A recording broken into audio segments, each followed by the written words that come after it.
Hey, well, look, take a look. If I compare this to 2 years ago, there was nobody here, and there was a sense of depression around the show. I don't think that's true at all now. I mean, you've got a fantastic stand for it. This is the Nissan stand that we're on. I think it's absolutely exhibiting what Nissan stands for. You've got the electric cars here. You've got the relaunch and the rebirth of Nismo. You've got the expression of, I said the ultimate expression of light commercial vehicles. For the show itself, yes, I think it's got its mojo back. For Nissan, yes, we've got our mojo back. I mean, no doubt about it at all.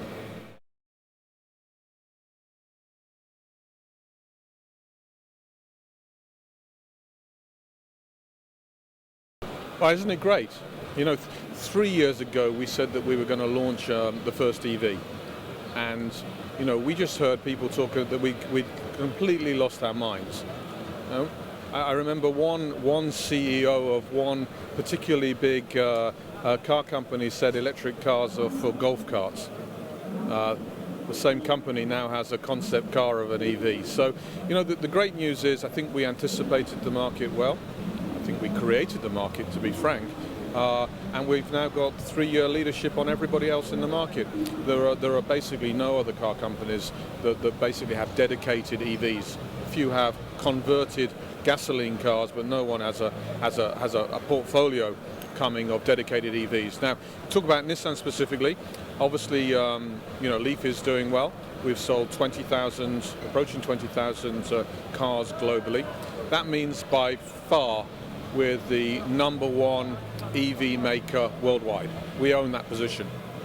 It's only a matter of time before we've sold more cars than the rest of the industry altogether. So we own the EV space. That's clear.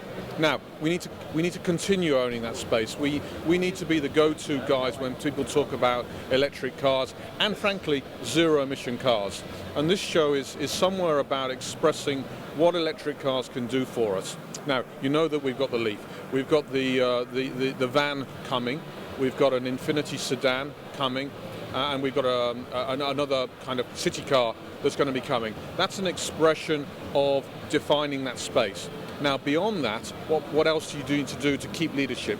Well, I think the first point is, you know, there are some criticisms of range autonomy or range anxiety. Those can be solved reasonably easy with quick chargers. We're the only car company that would conceive the idea of making a low-cost quick charger and deploying it globally. So we help with that infrastructure deployment. Now beyond that, what else can you do? Well, you can start to think about what latitude electric car gives the designer and the product planner. You no longer need to have a big lump of metal sitting in front of you. You can put the motors into the wheels. You can just start to do all sorts of things with the basic architecture of the car. And Pivo 3 is somewhere an expression of what the technology allows the designer to do to better express the concept. So I think that's the future, probably coupled with things like connectivity, car to house, house to car. You know, that somewhere demonstrates where we want to be. Now, the last element of that story is then the fuel cell. You know, we want to be leaders in zero emission, not just electric car.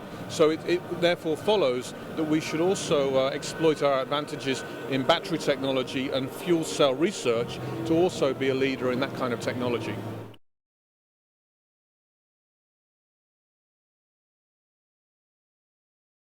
It is a tough segment. This is my baby. This is somewhere was the expression of the LCV breakthrough a number of years ago, and the ability to be able to launch a car like this, which will fight competently head to head with Hi-Ace. Let's be honest, the competitor is the Hi-Ace. This car beats Hi-Ace in every single way that you could imagine. Every single way. There's no excuses here. So, in terms of LCV, you know, Nissan will go through the 1 million cars a year barrier very, very soon. So we're not a niche player in LCV anymore. We're a global player on LCVs. But being able to take on the best in your home market, I would say somewhere is the cherry on the cake. And this car, it'll be sold globally, but it has the capability as a product to beat the title holder, which is the Hiace, in our home market, and that's exactly what this car is going to try and do.